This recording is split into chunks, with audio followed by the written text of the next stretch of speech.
when it comes to the hi-hat, it's not generally one of my favorite instruments to mic, though for this specific recordings we use an AKG 451. Now, as you're going to see shortly, the AKG was tilted a little bit in the opposite side of the drum kit, because what I want to do again was using the rejection pattern of those microphones in order to attenuate as much as I could parts of the kit. Now I'm gonna let you hear the overall kit again, and then I will solo only the hi-hat microphone to let you focus really on the sound of the AKG 414 and the type of hi-hat we use for this recording. Alright, so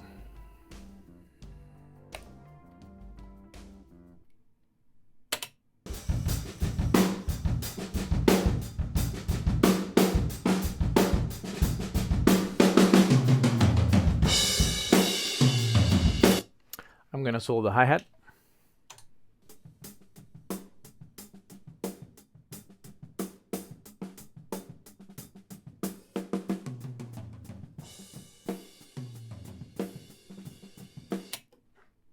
I'm gonna choose another shot where you have a greater view of the hi-hat.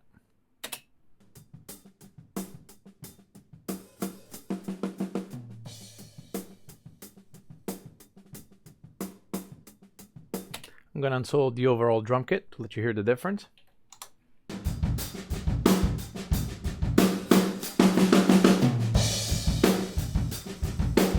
Now, what I'm gonna prove with what I said before, which I generally don't use to mic hi-hat, is that most of the times the type of hi-hat sound that I have in my head gets picked up by the overheads microphone. As a matter of fact, if right now I mute the hi-hat, I can assure you that we're still gonna be able to hear a lot of the hi-hat. So I muted the hi-hat and played the overall kit.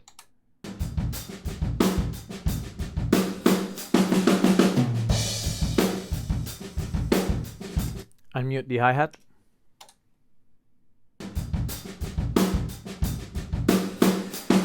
So why miking a hi-hat? First and foremost,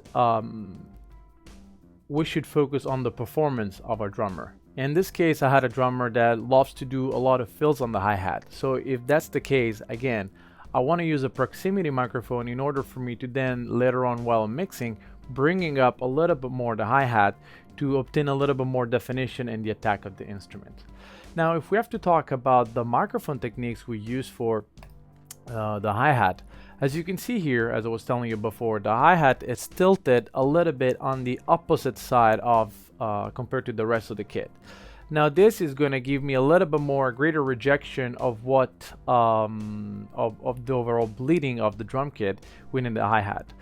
The distance we used were approximately probably 10 centimeters, and what I did was aiming the actual capsule of the hi-hat towards the extreme edge of the hat. This would give me a very thin sound that would allow me to focus a little bit more on all the high frequency definition of this instrument. By tilting the microphones and having the microphone aiming towards the bell, we would obtain a darker hi-hat sound. I kind of wanted to have this hi-hat to sound as light as it could and as bright as it could, and so in this case, the microphone being a little bit off axis and the distance that we chosen allowed me to bring up only the part of the hi-hat I wanted to actually record, which is the very high and breathy type of sounds. So I'm gonna let you hear again the hi-hat in context and then the hi-hat soloed to let you hear the difference.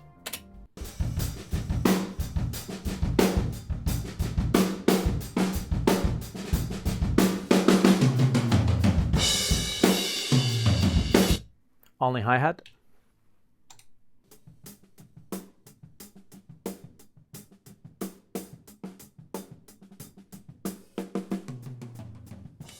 Again, what I want to do is soloing the kick drum, snare drum, and then hat to let you hear how, this microphone have been placed in a way that they still, perceive a little bit of the bleeding of the overall kit. But again, this bleeding is highly controlled, which is exactly what we want.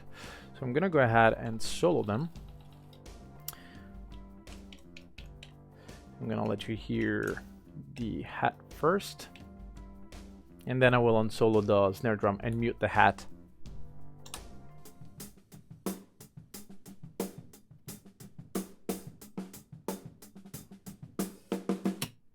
Unmute the snare drum and mute the hat.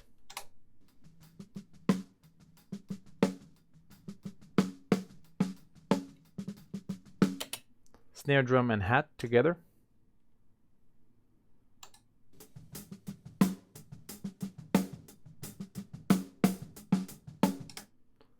Kick, snare, and hat.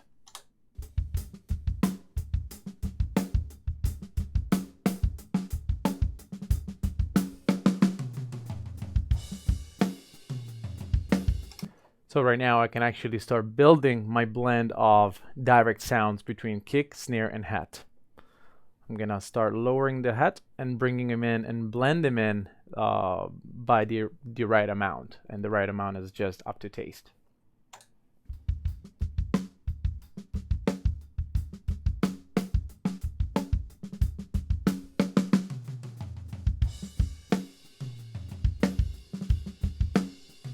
I will also pan the hat slightly to the left. Again, we're trying to recreate, again on a stereo field, the impression of being in the same room as the drummer. Now what I love to do, especially when I mix, is mix the drums in a drummer perspective. So again, imagining myself as a drummer, kick and snare are generally in the center, or at least I love to mix them in the center. Snare is slightly tilted on the left in the real life. But then the rest of the kit, hat, tom, and floor toms, I love to play a little bit with the panoramic encoder. So I'm gonna spread the hi-hat a little bit on the left just to give us a sense of having the hat the same way we see it on the video.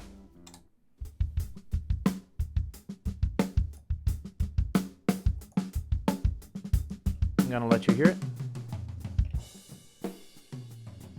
See, now it's on the left. Gonna move to another view.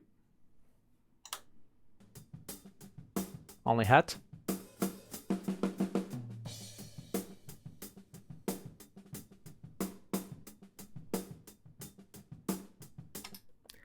Hat, kick, and snare.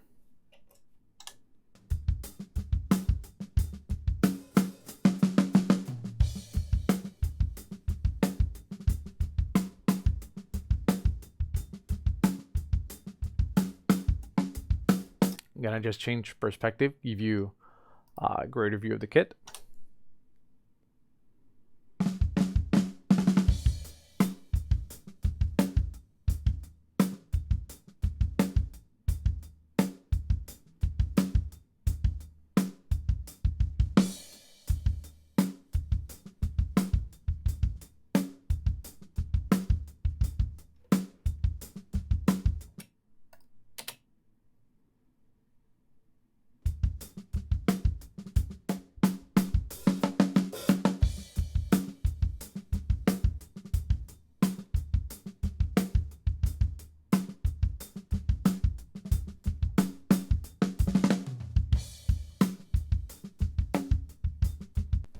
I'm going to solo up only the hi-hat so that you can see in perspective and hear in perspective how how a little bit of the bleeding from the rest of the kit feeds within this microphone upon the type of microphonation and position we use to record a hi-hat.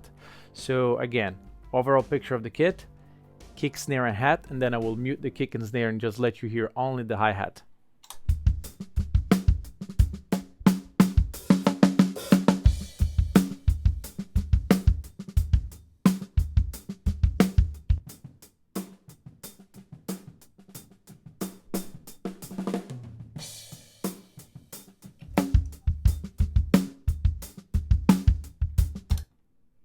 Again, one more time.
All right, now I will solo separately kick in, sub kick, snare top, snare bottom, and hi-hat.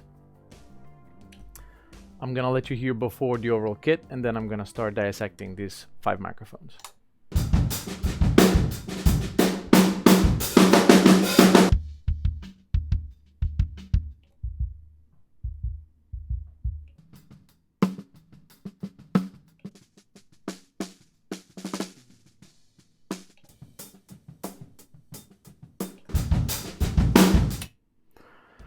So as you could hear already, by analyzing and working only with closed microphones for the kick, snare, and the hi-hat, we can start building up a very detailed and focused picture of the attack and the tone of our instrument.